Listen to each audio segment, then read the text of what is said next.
나는 무엇을 의지하고 사는가? 그런 제목으로 함께 은혜를 나누도록 하겠습니다. 우리 인생이라는 것은 아무리 돈이 많은 사람이나 아무리 가난한 거지나 잘생긴 사람이나 못생긴 사람이나 많이 배운 사람이나 배우지 못한 사람이나 대통령이나 천한천민이나 누구나 다 딱 한 번 살다가 가는 거예요. 연습은 없어요. 우리 크리스찬으로서 정말로 인생의 성공이 뭐냐? 첫째는 하나님께 영광이 되는 삶, 둘째는 사람들에게 덕을 세우는 삶, 세 번째는 내 자신이 복이 되는 삶. 그렇게 살기 원하는 사람은 저를 따라서 한번 계십시다. 하나님께 영광이 되는 삶, 이웃에게 덕이 되는 삶, 내 자신에게 복이 되는 삶, 기필코 살아내리라. 아멘. 내 자신에게 복이 되는 데 있어서 내 삶에 의미가 있어야 돼요. 가치가 있고 보람 있는 삶. 그것이 행복이 아니겠어요? 네. 올해는 힘드니까 내년부터, 올해에도 코로나로 인해서 어떻게 세월이 흘러간지 모르지만은 이 한 해도 행복한 사람이 있고, 코로나 때문에 너무 힘들어서 못 살겠다는 사람도 있고, 똑같은 환경에 살아가는 데 있어서 여러분들이 일생을 행복하게 살려면은 한 해 한 해를 행복하게 살아야 돼요. 한 해를 행복하게 살려면은 한 달 한 달 행복하게 살아야 돼요. 한 달 한 달 행복하게 살려면은 한 주간, 그리고 더 나아가서는 하루하루를, 아멘, 의미 있게, 가치가 있게, 보람이 되게, 그래서 행복하게, 그것이 이웃에게는 덕이 되고 하나님께는 영광이 되는 삶으로 나아가야 되는 것입니다. 아멘. 여러분, 지금 추수의 계절에 저 들판에 가면은 황금 물결이 출렁이고 있어요.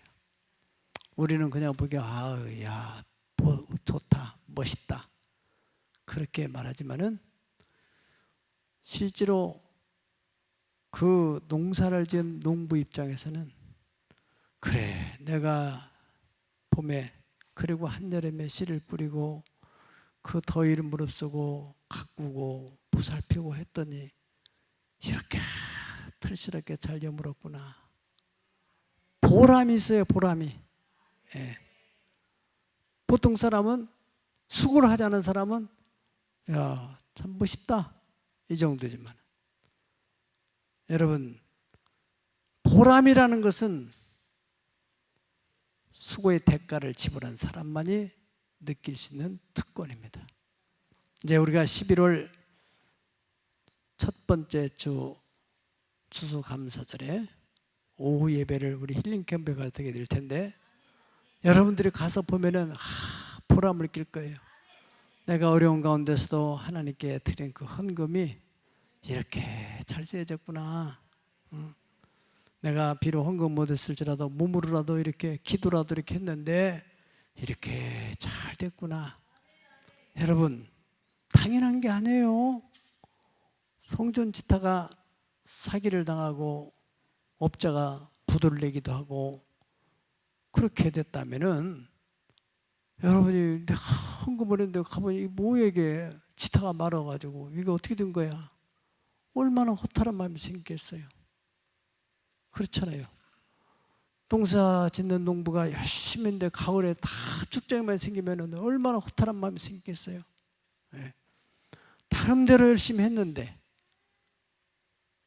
오늘 본문에 나오는 이 베드로라는 사람이 나름대로 밤이 맞도록, 초저녁부터 시작했는지 한밤중에 시작했는지 알 수 없지만은 그래도 고기를 잡아야만 내일 생활을 할 수 있다는, 또 장모님도 병들어서 밤새도록 혹시나 여기나, 그래서 그물을 내렸는데 동이 터오는데 한 마리도 안 잡히는 거예요. 얼마나 허탈했겠어요. 우리가 신림캠프 공사를 하면서 우리 청년들이 이렇게 가서 낮에 일을 하고 저녁에는 바람이라도 쉬려고 통발을 하나 갖다가 저 농수리에 갖다 놓는 거예요. 그래서 다음 날 가서 거기에 고기가 들어있으면 너무너무 기분이 좋은데, 고기가 한 마리도 안 들어있으면 애들이 허탈해요.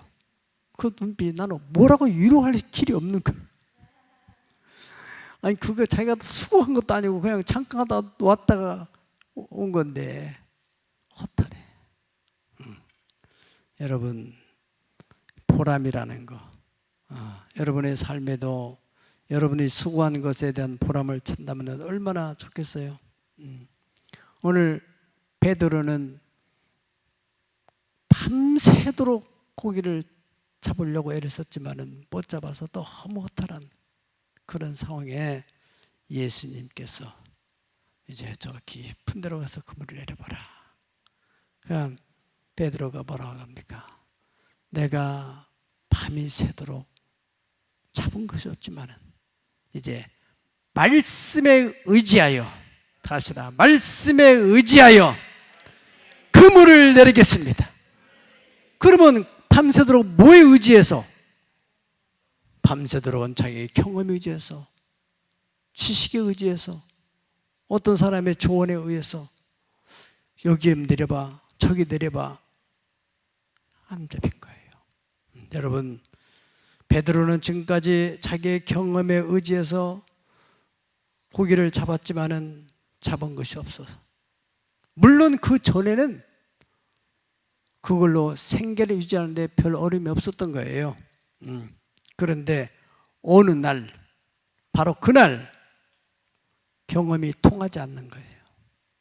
여러분들 가운데서도 나름대로 자기의 경험을 의지하고 자기 실력을 의지하고 누구의 조언을 받아서 지금까지 먹고 사는데 문제없도록 생계를 유지하며 살았던 그 직장, 그 직업이라 할지라도 어느 날 경험이 통하지 않는 날이 올 수도 있어요. 그때는 어떻게 됩니까?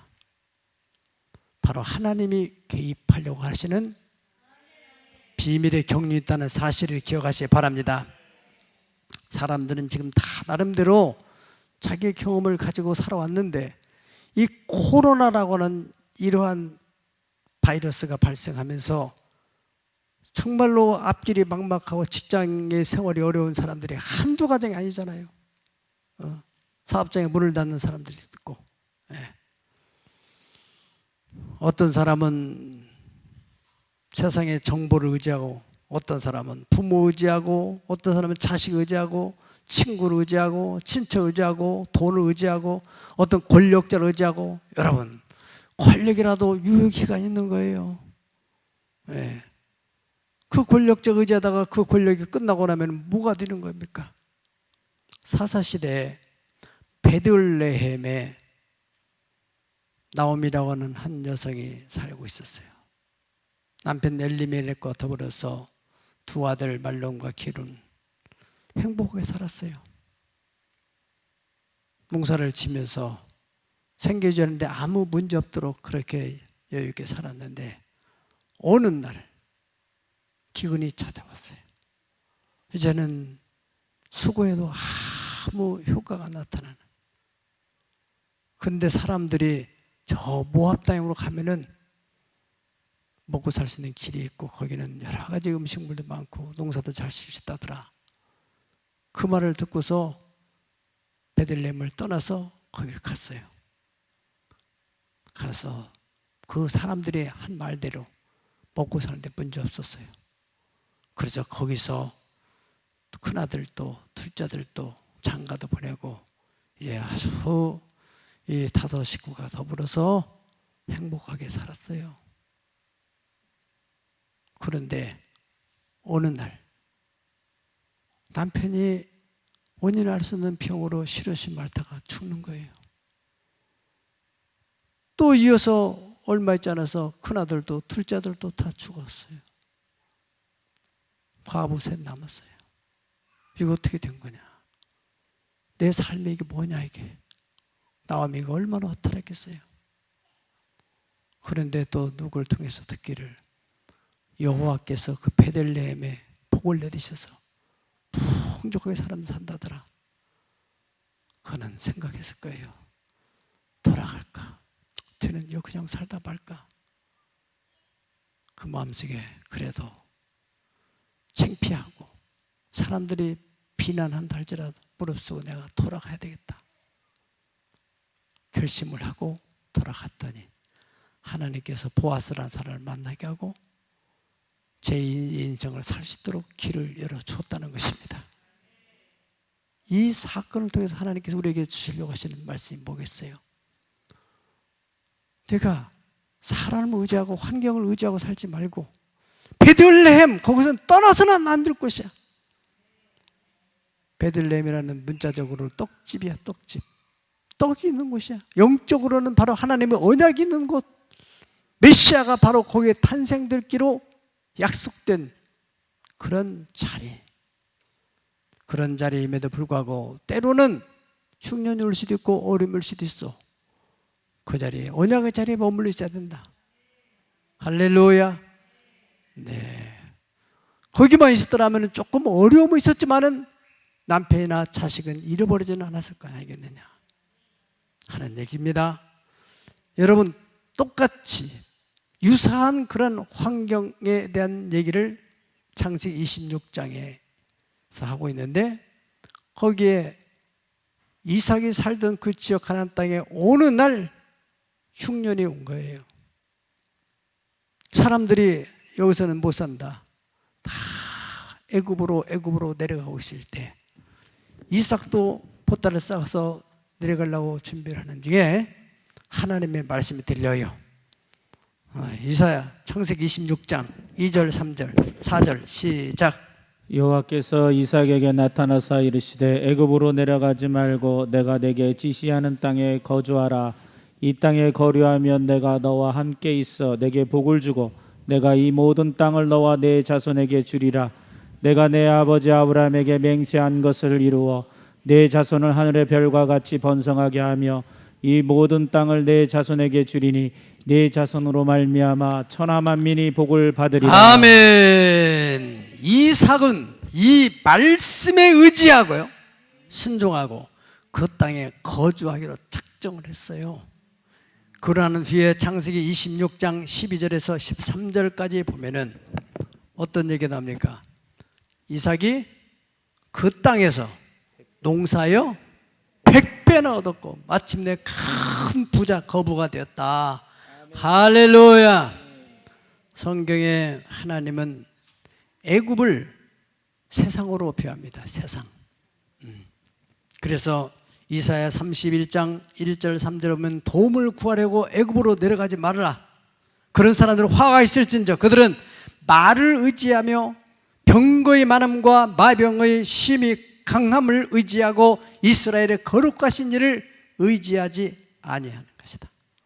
여호와를 구하지 아니하리니 애굽은 사람이요 신이 아니며 그들의 말은 육체요 영이 아니니 여호와께서 손을 펴시면은 돕는 자도 넘어지며 도움을 받는 자도 엎드려서 다 함께 멸망하리라 그랬습니다.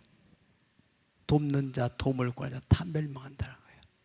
하나님을 의지하지 않고 하나님의 백성이 자꾸 세상을 의지해서 세상 사람의 도움을 받으려면 피차의 어려움을 당하게 된다는 얘기입니다. 어쨌든 우리는 말씀에 의지해 살아가는 그 사람의 진정한 성도입니다. 베드로는 그 허탈한 심정에서 절망하지 않고 주님이 하시는 말씀, 이제 내가 말씀에 의지하여 금을 내리겠다 그렇게 말씀했어요. 예, 말씀에 의지하여. 따라서 이제는 말씀에 의지하여 살겠습니다. 시편 146편 3절로 5절 보면은 귀인들을 의지하지 말며 도울 힘이 없는 인생도 의지하지 말지니 그의 호흡이 끊어지면 흙으로 돌아갔어. 그 나라의 그 생각이 소멸하리로다.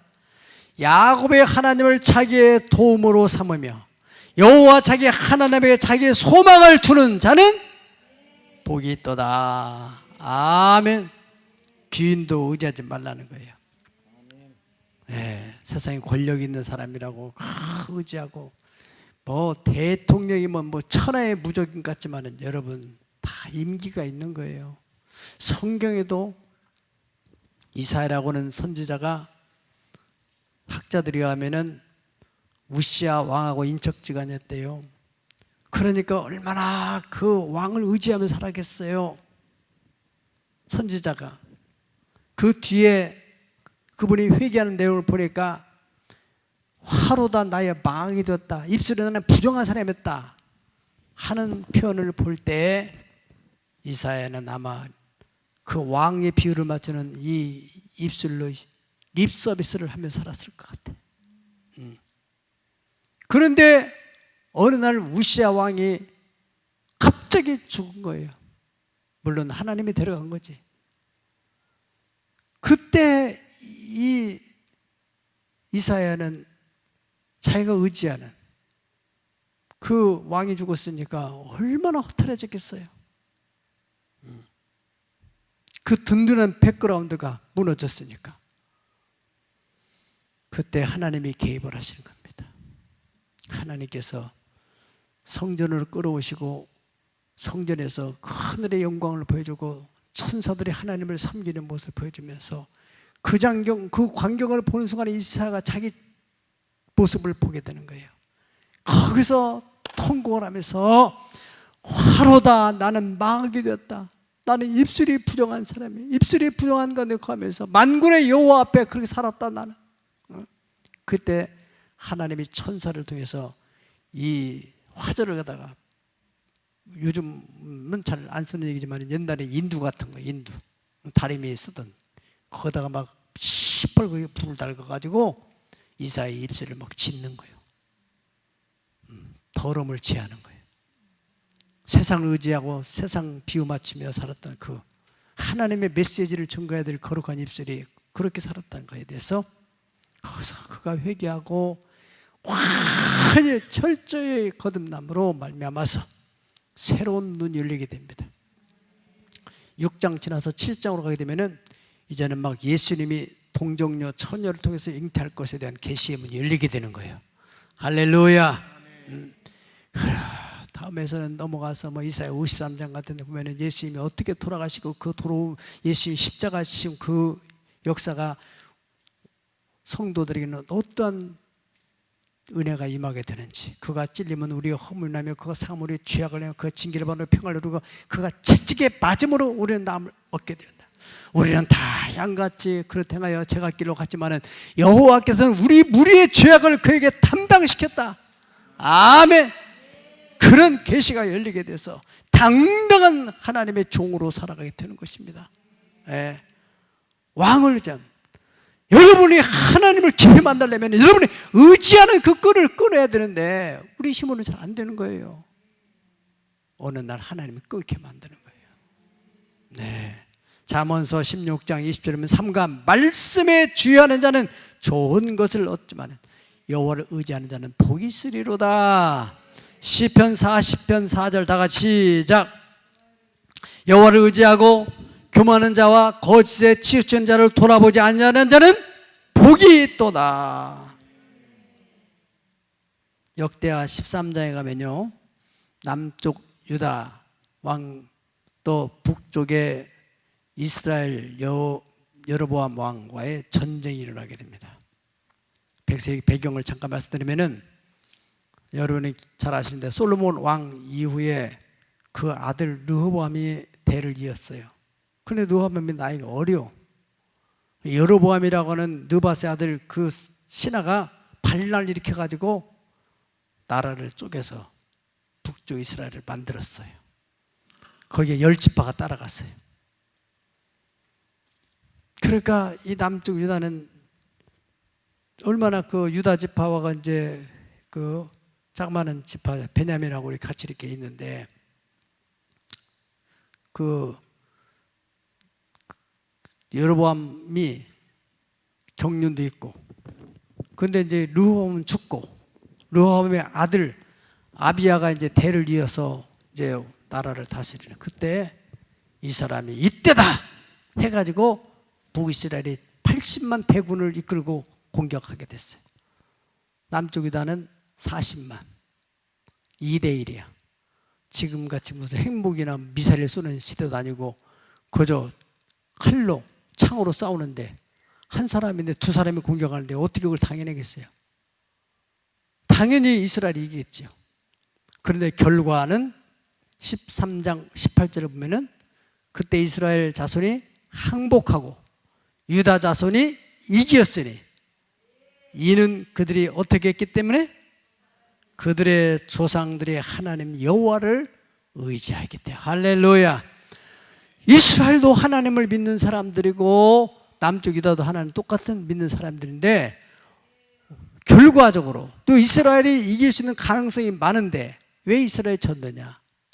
왜 유다가 이겼느냐? 결과는 하나님을 누가 의지했느냐? 아멘. 그렇습니다. 여러분, 살아가면서 우리가 어떤 사업장에 경쟁사가 있을 수 있어요. 다 하나님 믿는 사람이에요. 서로 옳다고 그래요. 그런데 누가 하나님을 의지하느냐? 거기서 결판이 나는 줄 믿습니다. 여러분, 다윗의 신앙 고백을 보세요. 시편 56편 10절 11절을 보면은 내가 하나님을 의지하여 그의 말씀을 찬송하며 여호와를 의지하여 그의 말씀을 찬송하리로다. 할렐루야. 그렇습니다. 여러분, 정말로 하나님을 의지하는 그런 다윗의 신앙. 열왕기하 18장 21절을 보면은 애굽은 상한 갈대 지팡이라고 했습니다. 이제 네가 너를 위하여 저 상한 갈대 지팡이를 애굽을 의지하려다 사람이 그것을 의지하면 그의 손에 찔려 갈지니 애굽 왕 바로는 그에게 의뢰하는 모든 자에게 이와 같으리라. 애굽을 의지하지 말라는 거예요. 아멘.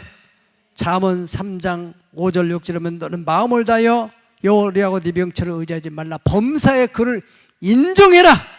그래야면 저가 네 길을 지도하시리라. 할렐루야. 저는 이 말씀을 모토로 삼고 제 개인적으로나 교회적으로 다 하나님을 의지하려고. 여러분, 힐링 캠프를 건축하는데도 여러분 지금 시국에 이게 가능한 일입니까? 성도 누가 헌금을 낼 걸 바라보면서 생각한다면 이게 용기가 날 수 있는 일입니까? 하나님을 의지하니까. 하나님을 의지했던 결과 오늘까지 그 어려운 공사를, 난 공사를 다 헤쳐나가고 하나님께서 꿈만 같은 이 시국에 피탄 없이 깔끔하게 공사를 마칠 수 있도록 역사하시는 거예요. 지금까지도 하나님을 의지하는 가운데 여기까지 인도하신 에베네zer 하나님이 앞으로도 나는 그분만을 의지하고 살았기 때문에 그분 반드시 내 인생 인도하실 거예요. 그래서 나는 마지막 임종 때 이런 찬송을 불러가는 거예요. 내 인생 여정 끝내요. 강 건너 언덕 이를 때 하늘 문 향해 말하리 예수 인도하셨네. 매일 발걸음마다 예수 인도하셨네. 나의 무거운 죄짐을 모두 보도하는 말 예수 인도하셨네. 할렐루야. 하나님은 우리를 푸른 초장으로 쉴만한 물가로 인도하기를 원하는데 왜 우리가 인도를 받지 못하느냐? 하나님보다도 세상을 너무 의지하기 때문에. 역대하 16장 2절에 보면 유다의 아사 왕 얘기가 나옵니다. 아사 왕이 병들었을 때 하나님보다도 의원을 의지하여 죽었다는 얘기입니다. 다 같이 16장 12절 읽어보겠습니다. 시작. 아사가 왕이 된 지 39년에 그의 발이 병들어 매우 위독하였으나 병이 있을 때에 그가 여호와께 구하지 아니하고 의원들에게 구하였더라. 아멘. 여러분, 그렇습니다. 이 아사 왕은 발병 난 거예요. 발병. 그런데 하나님보다는 자꾸 의사를 의지하다가 죽었다는 거예요. 그런데 반면에 히스기야 왕 같은 경우는 하나님이 사형 언도를 내렸어요. 너는 이제 수환이 끝났으니까, 사명 끝났으니까 이제 정리하고 준비를 해라. 하늘나라 갈 준비해라. 그러니까 히스기야 왕은 더 일을 하고 싶은 마음이 있는 거예요. 지금 가기 너무 아깝다는 거예요. 그래서 하나님 앞에 애원하고 통고하고 기도하는 거 아닙니까? 그가 벽을 향했다는 것은 사람을 의지하지 않고 환경을 의지하지 않고 오직 주님만 의지하겠다. 이사야 38장 2절 3절 히스기야가 얼굴을 벽으로 향하고 여호와께 기도하여 내가 주 앞에서 진실과 전심으로 행하여 주의 목전에서 성원하게 행한 것을 기억해 주세요 하나님 하면서 심히 통곡을 했을 때 하나님께서 이사야의 선자를 보내가지고 내가 네 수완을 15년을 되찾으시기를 할렐루야. 여러분 그렇습니다. 오늘날도 하나님보다는 세상을 너무 의지하는 사람들, 병 걸렸더라도 하나님을 의지하는 사람에게는 하나님이 치유하는 기적을 베풀어 줄 줄 믿습니다. 여러분 정말로 다윗이라는 사람이 그러한 믿음, 내가 하나님을 의지하였은즉 두려워하지 아니하리니 사람이 내가 어찌하리야. 할렐루야. 여러분 시편 91편 1절로 3절을 다 같이 한번 보십시다. 시작. 지존자의 은밀한 곳에 거주하며 전능자의 그늘 아래 사는 자여, 나는 여호와를 향하여 말하기를 그는 나의 피난처요 나의 요새요 내가 의뢰하는 하나님이라 하시니 이는 그가 너를 새 사냥꾼의 올무에서와 심한 전염병에서 건지실 것입니다. 아멘. 그렇습니다. 하나님을 의지한다는 게 하나님 말씀을 의지하는 거예요. 여러분 코로나 바이러스는 시국에서도 세상 의지하고 자꾸 뭐 어떤 백신이나 나오지 않을까 이렇게 살아가는 사람은 세상 사람들이지, 예수를 믿는 사람들은 주님의 말씀을 의지한다면, 내가 지존자의 은밀한 곳에 거주하고 전능자의 그늘 아래 산다면, 내가 그 하나님을 의지한다면 그가 나를 새 사냥꾼의 올무에서와 심한 전염병에서 나를 건지실 것이다. 아멘. 이 말씀을 믿고 의지하는 자에게는 하나님이 언약하신 말씀대로 보호하실 줄로 믿습니다. 저는 지금까지 하나님을 의지하는 제 나름대로 여러분들이 본 것처럼 체험, 우리가 구성전을 건축할 때도 88년대예요. 땅을 매입하고 나니까 뭐 질 수 있는 것이 아무것도 없는, 한 푼이 없었어요. 우리 집사님 한 분이 어음 400만 원 전화 가져왔어요. 업자는 1,000만 원만 모아오면은 그거 가지고 내가 일을 시작하고 나머지 공세해가지고 은행에다 담보해서 빼가겠다고. 1,000만 원 만들 길이 없는 거예요. 그때 이제 대학원 마치고 이제 선교여행을 간다고 일본에 후쿠오카로 가게 되고, 제가 그날 가서 다른 분들은 이제 다 야경 보러 간다고 돌아다니고 그러는데 내 사정 절박하잖아요. 성전에서 다 기도하면서 말씀을 읽고, 그 이사야 45장 2절 3절 말씀, 내가 앞서가서 네 길을 평탄하게, 험한 곳을 평탄하게 하며 희배장 꺾고 논문을 쳐서 부수고 흑암 중에 보아와 은밀한 곳에 숨은 재물을 너한테 줘서 너를 부르시리가 나 여호와인 걸 알려주겠다. 이 말씀을 딱 보는 순간에 천율이 일어나는 거예요. 그 말씀을 붙들고 의지하고, 그 말씀 의지하고, 다음날 이제 사람을 찾아가지고는 은행에 가가지고 갔더니 후쿠오카 중앙은행에서 그 무슨 용지 하나 주길래 거기다 쓸 거 쓰라고 해서 썼더니 사인했더니 담보물 없이 돈이 나오는 거예요. 담보물 없이. 여러분 그때 정말 여기 시흥에는 새마을금고나 농협 이런 게 있어가지고 중소기업 하나 있었는데 담보물 없이는 어림택도 없는 거예요. 돈 100만 원도 뺄 수 없는 거예요.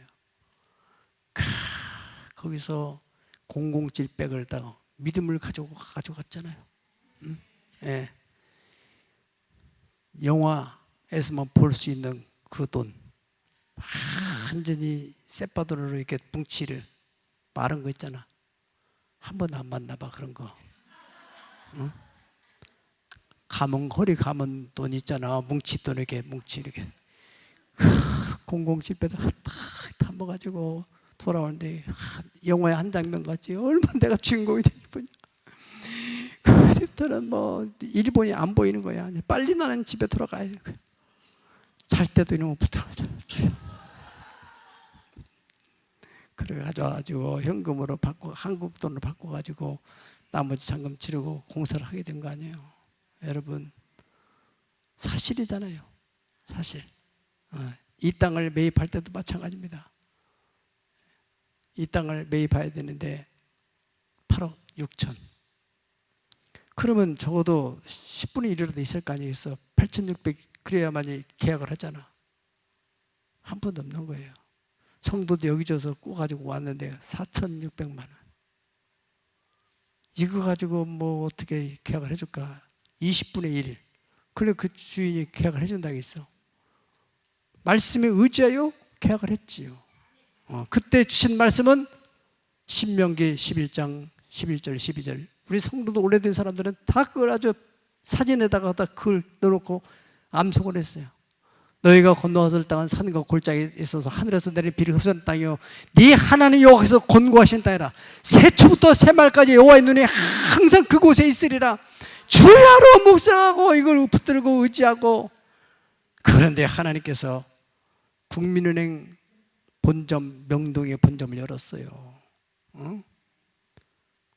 그 당시에 여기 이런 동네도 담보물 없이는 안 되는데 그 국민은행 본점에서 두세 사람, 세 사람이 서로 맞보증 신용으로 사인을 서로 해가지고 한 장 내면은 4,500만 원, 또 한 건 해가지고 내면은 또 4,000만 원. 그래가지고 이 땅을 사는 거예요. 이것이 기적이 아니고 뭐겠어요? 네? 여러분의 가정도 얼마든지 할 수 있다는 거예요. 말씀을 의지하고. 네. 제가 힐링 캠프 공사는 어떤 믿음을 가졌겠어요? 여호수아 17장 18절에 하나님이 그 우리가 10여 년 동안 기도할 때 주신 그 말씀이 있었어요. 네. 네가 개척하라. 끝까지 네 것이 되리라. 비록 살림이라도 개척해라. 할렐루야. 그 말씀을 붙들고. 내가 토막 공사를 해봤습니까? 그냥 성전 짓는 일은 해봤지만은 그 산, 그 험산 줄령 그 산을 어떻게 깎아가지고 어떻게 할 줄 생각하겠어요? 말씀만 붙들고. 지금도 보면은 저 꿈만 같은 거예요. 우리가 처음은 못 봤을지라도 우리가 처음에 이제 숙소동 공사하고 나서 우리가 예배 드리고 이쪽 뒤에 있는 산만 봤잖아요. 산 본 사람들 있잖아요. 그것도 어떻게 해서 없어졌는지 말이죠. 예. 꿈만 같은 일이야. 네가 개척해라. 비록 살림이라도 개척해라. 끝까지 내 것이 되리라. 네가 포기만 안 하면은 내가 너와 함께 할 것이다. 여러분들이 하나님 말씀을 붙들고 내가 포기만 하지 않고 주야로 박사를 묵상하면은 하나님이 함께 하셔서 요단도 갈라주시고 여리고성도 무력해 해주시는 그러한 역사를 이렇게 될 줄 믿습니다. 여러분 세상 사람들은 돈을 의지해요. 돈이 있어야죠. 어떤 권력자를 의지해요. 자기 경험, 세상의 정보, 환경, 어떤 사람. 그러나 우리는 하나님 말씀 의지하게 살기를 하나님은 원하시는 것입니다. 그런 사람에게 하나님이 기적을 보여주신다는 거예요. 황금 만능 시대에 사람들은 다 얼마나 돈을 의지하고 살아갑니까? 성경은 거기에 대해서 분명히 말씀하시기를 시편 49편 6절에서 10절 다 같이 읽겠습니다. 시작. 자기 재물을 의지하고 부유함을 자랑하는 자는 아무도 자기 형제를 군하지 못하며 그를 위한 속전을 하나님께 받지도 못할 것은 그들의 생명을 속량하는 값이 너무 엄청나서 영원히 마련하지 못할 것이라. 그가 영원히 살다가 죽음을 보지 않을 것인가? 그러나 그는 지혜 있는 자도 죽고 어리석고 부지한 자도 함께 망하며 그들의 재물은 남에게 주고 떠나는 것을 보게 되리로다. 아멘. 자기 재물을 의지하고 부유함을 자랑하는 사람. 내가 어디 투자해서 아파트 해가지고 내가 얼마 벌었어. 그런 사람들은요, 아무도 자기 형제를 구원하지 못한다는 거예요. 영혼 구원을 하지 못해요. 그렇게 많이 벌었으면, 가지고 있으면 그걸 조금이라도 해서 어려운 사람 도와주면서 이렇게 해서 구원, 주님을 전하고 구원하면 좋잖아. 돈을 의지한 사람들은 그렇게 할 수 없다는 거예요. 그를 위한 속전을 하나님께 바치도 못할 것은, 나를 구원하신 그 은혜에 감사해서, 이 복을 주신 하나님께 감사해서 하나님께 드릴 수 있는 그것이 없다는 거예요. 왜? 돈을 너무 좋아하니까. 이거 없이는 너 어떻게 살아? 이거 없이는 죽는 줄 알아. 돈을 의지하기 때문에. 속전을 하나님께 받지 못할 것은 그들의 생명을 속량하는 값이 더 엄청나서 영원히 마련하지 못할 것이라. 그러면은 그가 영원히 살아서 죽음을 보지 못하겠는가? 안 죽을 것인가? 때가 되면 죽는다 이거예요. 성경의 어리석은 부자에게서 이제 여러 해 먹을 것을 쌓아서 이제 내 영혼아 평화이시라. 그때 하나님 말씀하시잖아요. 이 어리석은 부자야, 오늘 밤에 내가 네 영혼을 건진다면은 이 모든 것이 네 것이 되겠느냐? 자기에게 부여하고 하나님께 부여치 못하는 자가 이와 같으리라 말씀하셨습니다. 그가 영원히 살아 죽음 보지 않을 것인가? 죽는다 이거야. 그는 지혜 있는 자도 죽고 어리석은 자도 무지한 자도 함께 죽을 것이다. 그러나 그들의 재물은 남에게 넘겨주고 떠나는 것을 보게 될 것이다. 돈 의지하고 사는 사람에게 주시는 교훈입니다. 지금 이 시대가 그렇게 살아가고 있어요. 베드로는 과거에는 그렇게 살았어요. 자기의 경험 의지하고 그저 그런 대로 살아가는데 문제 없었어요. 그런데 어느 날 이게 안 먹히는 거예요. 하나님이 개입하는 순간입니다. 여러분, 나름대로 지금까지 먹고 사는데 문제 없었어요. 이 코로나 사건은 하나님이 개입하는 사건입니다. 하나님을 의지하라는 거예요. 어려움이 있을 때로 더 주님께 가까이 나와야 되는데 얼마나 더 살겠다고. 믿는 자들에는 이런 표현이 있다니, 저가 내 이름은 귀신 쫓아내 세방을 넘어 비염을 집으며 무슨 독을 해를 받지 않으며 병든 자에게 손을 쥐면 낫는다는데, 믿는 자에게 여태까지 사는 것이 우리가 무슨 대단한 약을 먹어서 사는 겁니까? 내가 내 관리를 잘해서 사는 겁니까? 하나님의 은혜가 아니에요. 알지 못하는 건데 이 공기 중에 무수한 바이러스가 얼마나 많은데 누구는 암 걸리고 싶어서 걸려요? 얼마나 암 환자가 많아요? 하나님의 은혜인 줄 아세요. 네. 이제는 말씀에 의지하여, 베드로는 말씀에 의지하여 그물을 들 때 정말 그물이 찢어질 정도로 얼마나 많은 걸 잡았는지. 보통 사람 같으면 이것으로 정말 행복하게 살자. 베드로는 생각이 달랐어요.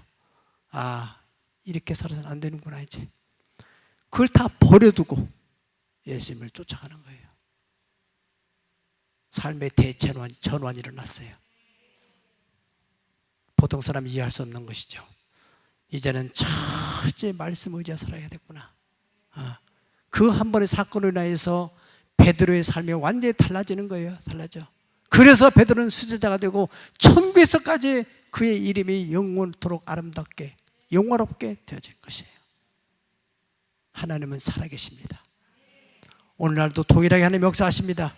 지금까지 우리가 어떻게 살아왔든지 간에 사람을 의지했던, 환경을 의지했던, 내 경험과 내 지식을 의지했던, 돈을 의지했던, 지난 것 다 뒤로 하고 이제 내가 말씀을 의지하여 살겠습니다.